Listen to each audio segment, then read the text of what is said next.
6월 28일 말씀과 기도입니다. 오늘 본문은 사도행전 4장 23절에서 37절이고 제목은 권능과 은혜로 이끄시는 주님입니다. 오늘 본문은 초대교회의 아름답고 능력 있는 모습을 보여주고 있습니다.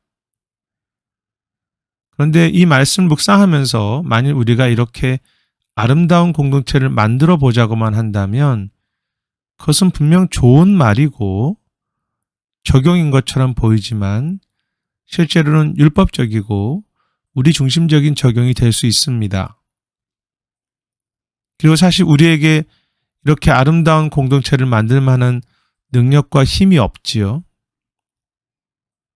오늘 본문에서 그들이 그렇게 아름답고 능력 있는 공동체를 경험할 수 있었던 이유가 무엇입니까?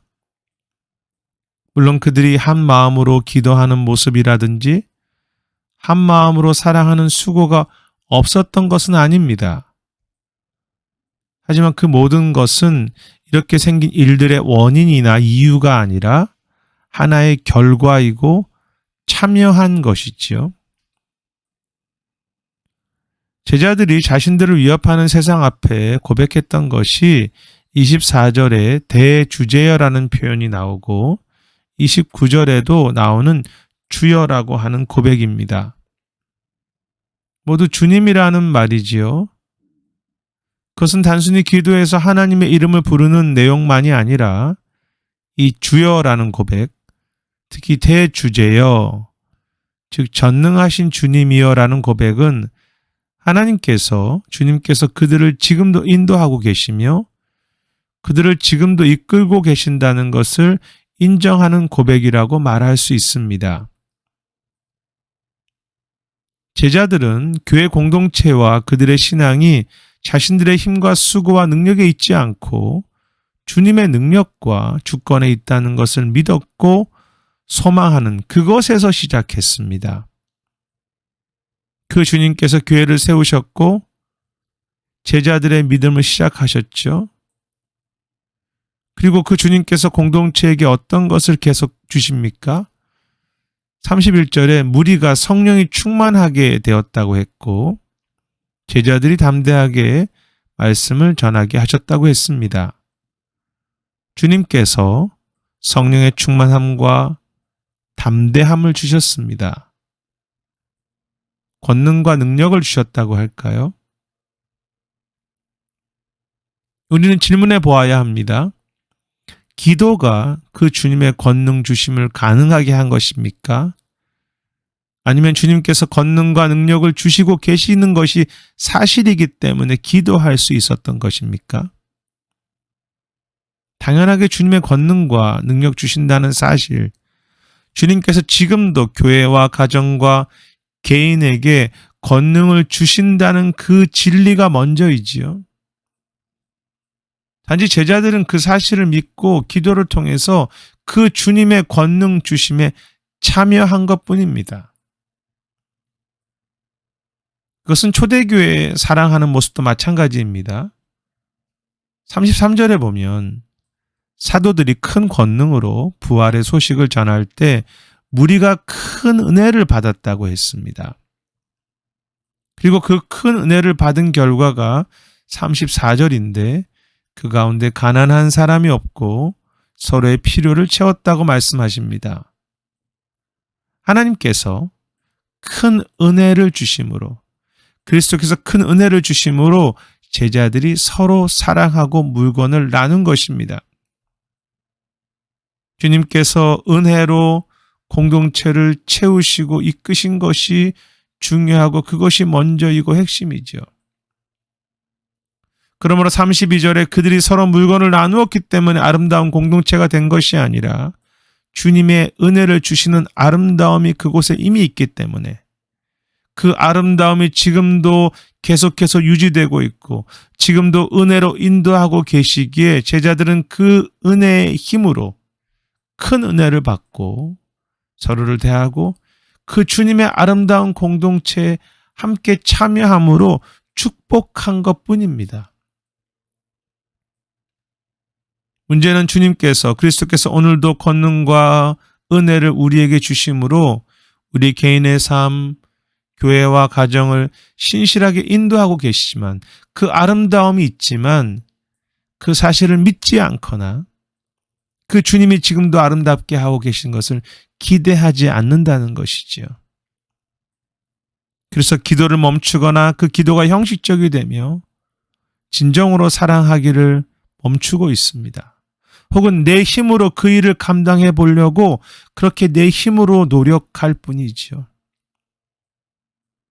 그 결과가 무엇입니까?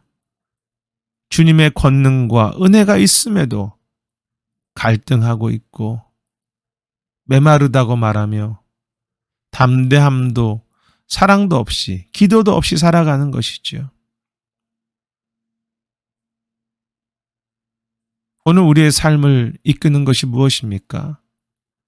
내가 잘하던 그렇지 못하던 주님의 권능과 주님의 은혜의 주심이 우리 안에 이미 시작되었고 그것이 계속 함께 하시며 앞으로도 끝까지 동행하시는 계속 은혜와 권능을 부어주시는 삶입니다.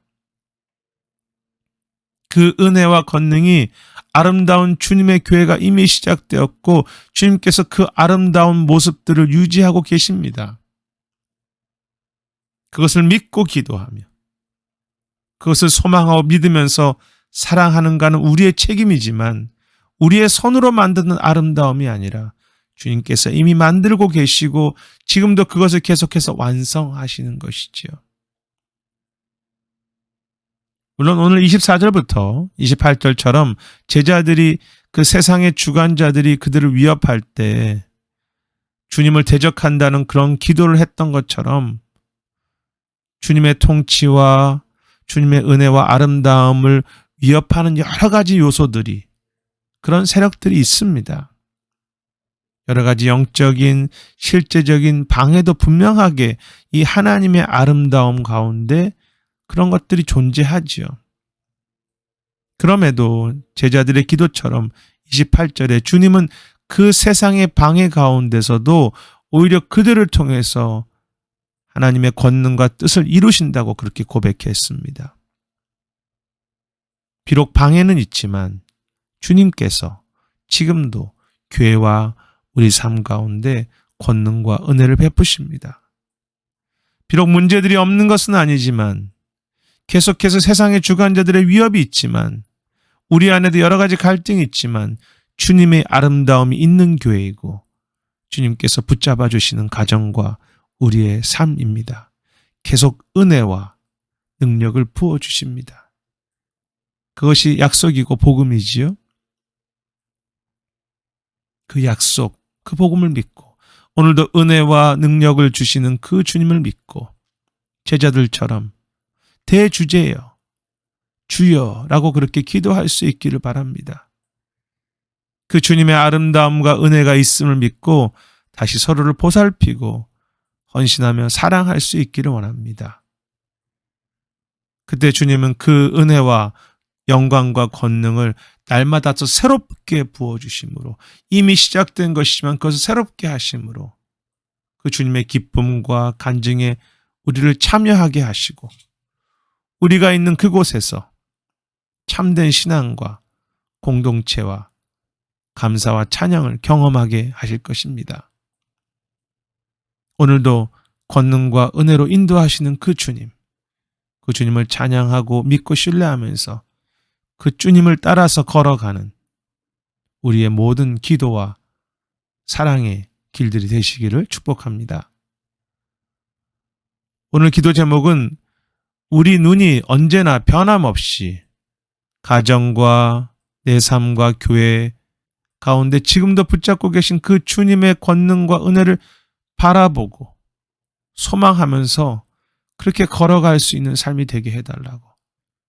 주님이 이미 시작하셨고 붙잡고 계신 그 아름다움, 그 은혜와 권능을 늘 소망하면서 놓치지 않게 해달라고 기도하시면 좋겠습니다. 두 번째는 가정을 위해서 기도하실 텐데 우리 가정에 은혜와 권능을 주심을 믿으면서 우리의 가정들이 기도하고 사랑하고 선함을 이루는데 사용되는 가정이 되기를 위해서 기도하시고 우리의 자녀들, 부모님들 또 멀리에 떨어져 있는 우리의 가족들이지만 그 가운데 주님께서 함께 같은 은혜를 허락해 달라고 그렇게 축복하시기를 바랍니다.